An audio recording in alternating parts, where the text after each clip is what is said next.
Ela nunca pregou em um púlpito, nunca fundou uma congregação e morreu com apenas 24 anos de idade, no mais absoluto anonimato de um convento francês.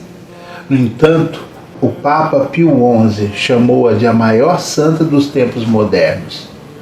Hoje nós vamos percorrer cada passo da vida de Maria Francisca Teresa Martim, a menina que transformou a pequenez em poder e prometeu uma chuva de rosas sobre a humanidade.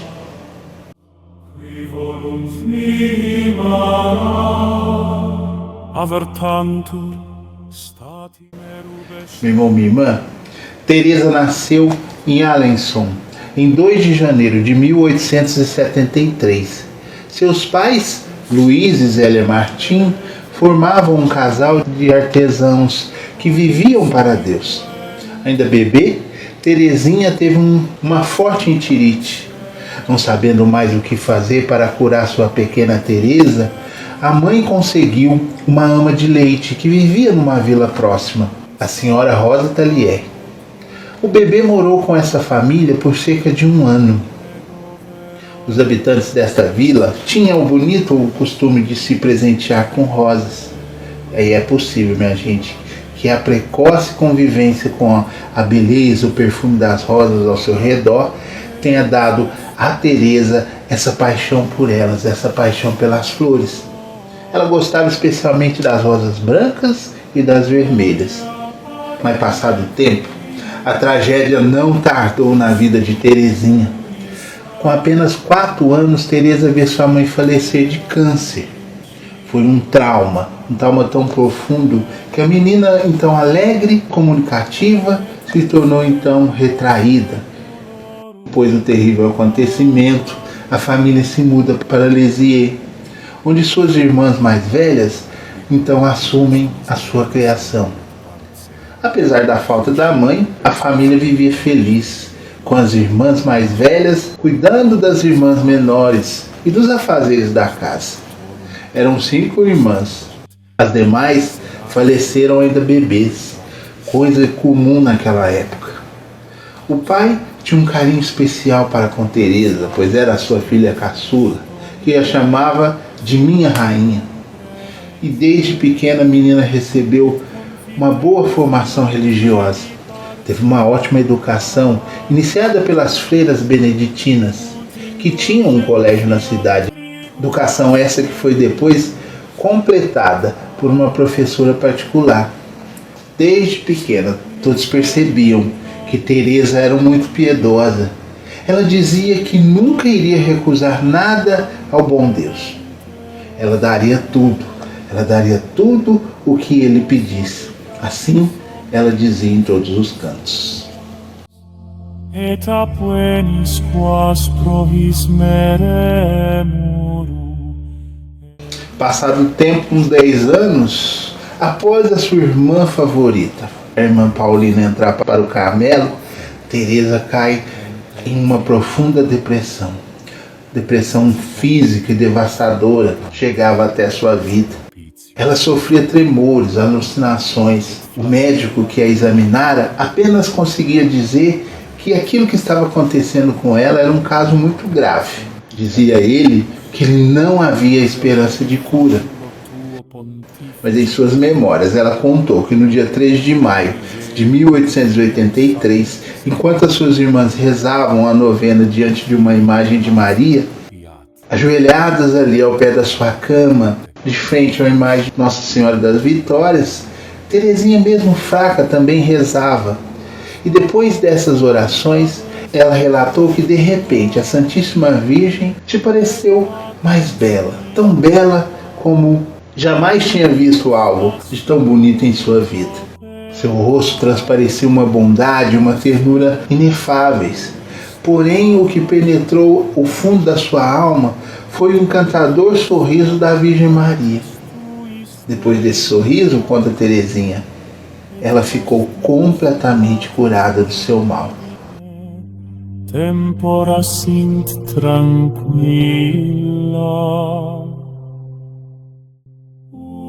Agora estamos no ano de 1886.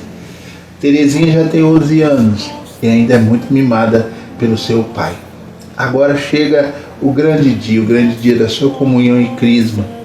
Essa comunhão marcou o início de uma vida espiritual mais séria, com uma profunda união da sua alma com Jesus. Até então, ela era piedosa, mas ainda era uma criança. Desde a morte da sua mãe, ela chorava por qualquer coisa. Era uma criança muito sensível, delicada, sua saúde nunca foi muito boa. E o ponto de virada foi nesse Natal, quando ela ouviu uma reclamação, uma bronca do seu pai. Bronca essa que era muito rara de acontecer.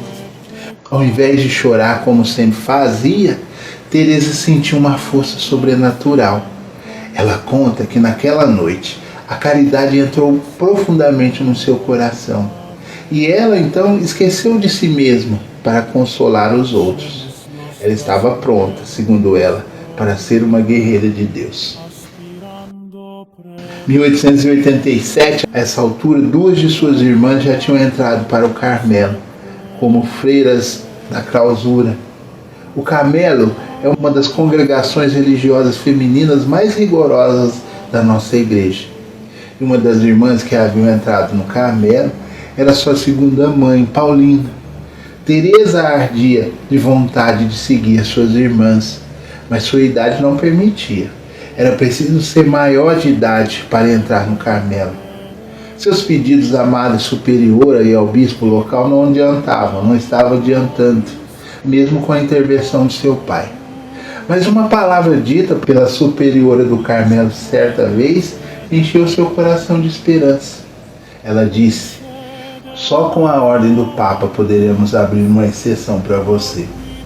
E foi aí, minha gente, que em 1887, seu pai então decide participar de uma peregrinação a Roma e convida a Teresinha a ir com ele. Teresa então vê nisso uma oportunidade de ouro para pedir ao Papa a tão sonhada autorização para entrar no convento, aos 15 anos de idade. E durante a audiência com o Papa Leão XIII, ela quebra o silêncio, um silêncio que era imposto naquele momento, e implora por sua entrada no convento. O Papa então lhe responde: "Entrará se Deus quiser." E foi, minha gente, que meses depois a autorização chegou. Confundantur et reveriantur, qui querunt animam mea. Dentro do Carmelo de Lisieux, Teresa não fez nada de extraordinário aos olhos humanos. Ela sofreu com um frio intenso. Ela sofreu com a comida simples, com a rigidez da Madre Gonzaga. Mas foi ali que ela desenvolveu uma via perfeita à santidade, através de pequenos sacrifícios. Ela dizia que não podia subir a escada da perfeição, então Deus seria o seu elevador. No manuscrito História de uma Alma, ela detalhou essa espiritualidade de confiança e de abandono ao nosso Deus. Magnificetur Dominus, qui diligunt salutare tuum. Já em 1895 começa o Calvário Final de Santa Teresa. Em junho de 1895, Santa Teresa oferece a sua vida a Jesus como vítima expiatória pelos pecadores. A esse respeito ela disse: "Eu pensava nas almas que se oferecessem como vítima à justiça divina, a fim de desviar e atrair sobre si os castigos reservados aos culpados. Esse oferecimento parecia-me grande e generoso, mas estava longe de me sentir inclinada a fazê-lo.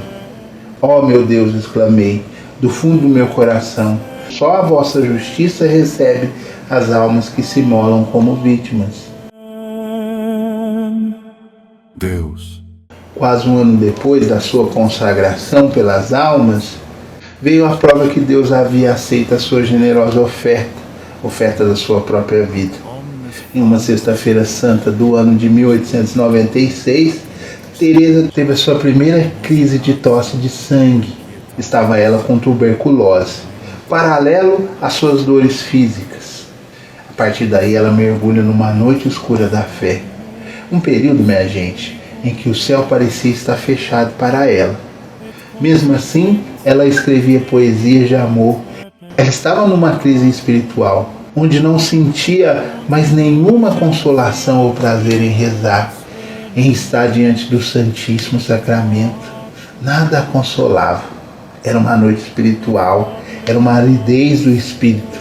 Mas mesmo assim, Teresinha continuou rezando, oferecendo seus sacrifícios, fazendo atos de bondade e de entrega à vontade divina, sem se importar com essa aridez espiritual. A tuberculose a enchia de júbilo, pois ela entendia que o oferecimento da sua vida fora aceito por Deus. Naquela época, meu irmão, minha irmã, ainda não havia cura para a tuberculose, que quase sempre evoluía para a morte. Com a doença destruindo seus pulmões, alguns meses depois, Santa Teresinha só ia piorando e passa então a morar na enfermaria do convento. No dia 30 de junho, ela então recebe a unção dos enfermos. A essa altura ela sofria muito, mas nunca se queixava. Tuo pontifici nostro. Há um costume, até hoje nos Carmelos, que ao morrer uma irmã, a superiora escreve uma carta aos demais conventos, relatando os fatos mais notáveis da vida da falecida. Estando acamada, já em um estado grave, Santa Teresinha ouviu duas colegas freiras conversarem a seu respeito no corredor. Uma freira dizia para a outra: "O que a nossa madre poderá escrever da irmã Teresa do Menino Jesus após a sua morte? Ela é uma boa irmãzinha, mas nada fez."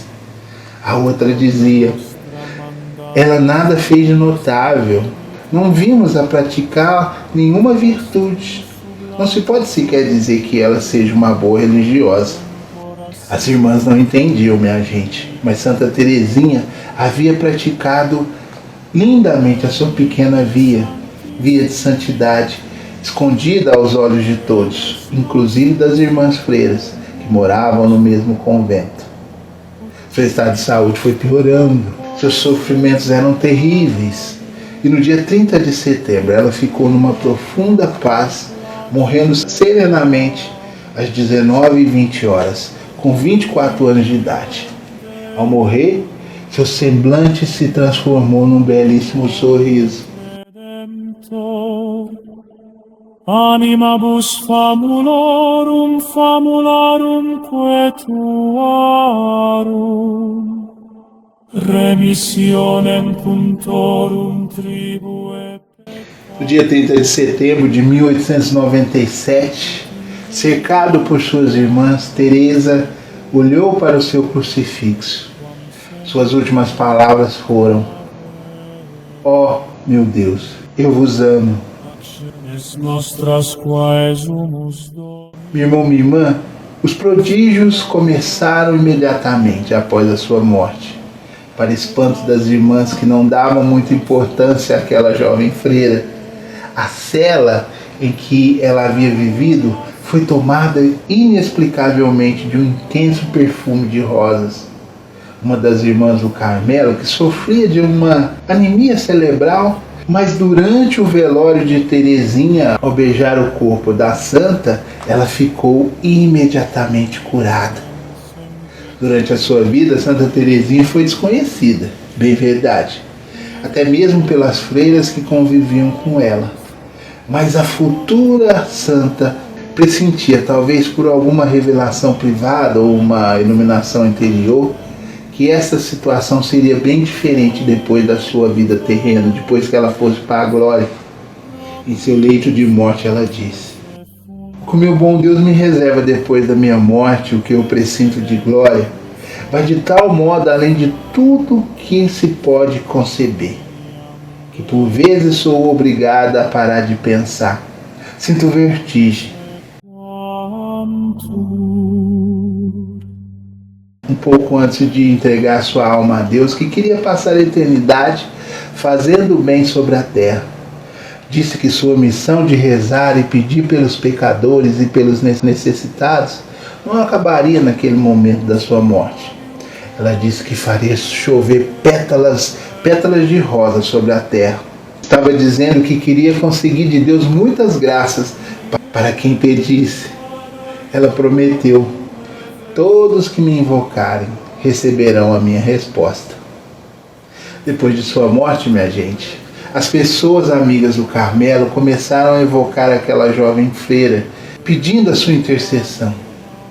Muitos obtiveram graças e contavam fatos aos outros, e assim, de boca em boca, a devoção a ela foi se espalhando como um rastilho de pólvora. Uma característica importante da devoção a Santa Teresinha é a intimidade que logo se estabelece entre ela e seus devotos. Se tem a nítida impressão que a santa passa a viver a vida deles, intervindo, ajudando-os, mesmo nas menores dificuldades, lhes dando muitas consolações nas grandes atribulações. A santa, minha gente, Santa Teresinha do Menino Jesus, foi canonizada no ano de 1925. E em 1997 foi proclamada doutora da Igreja pelo seu profundo saber espiritual.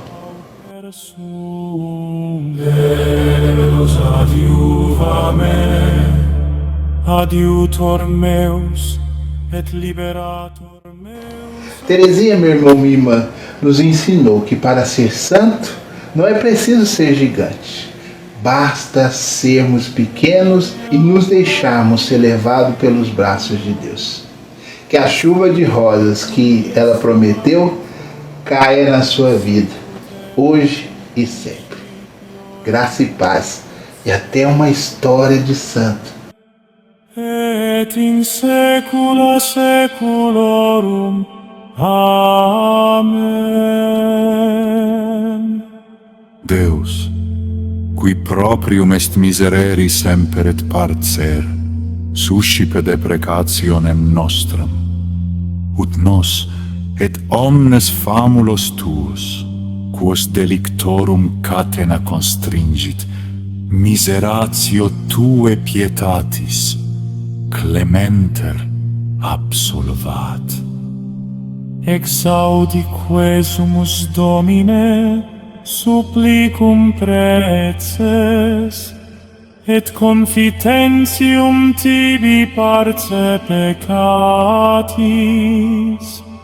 und indulgentiam tribuas benidus, et pacem.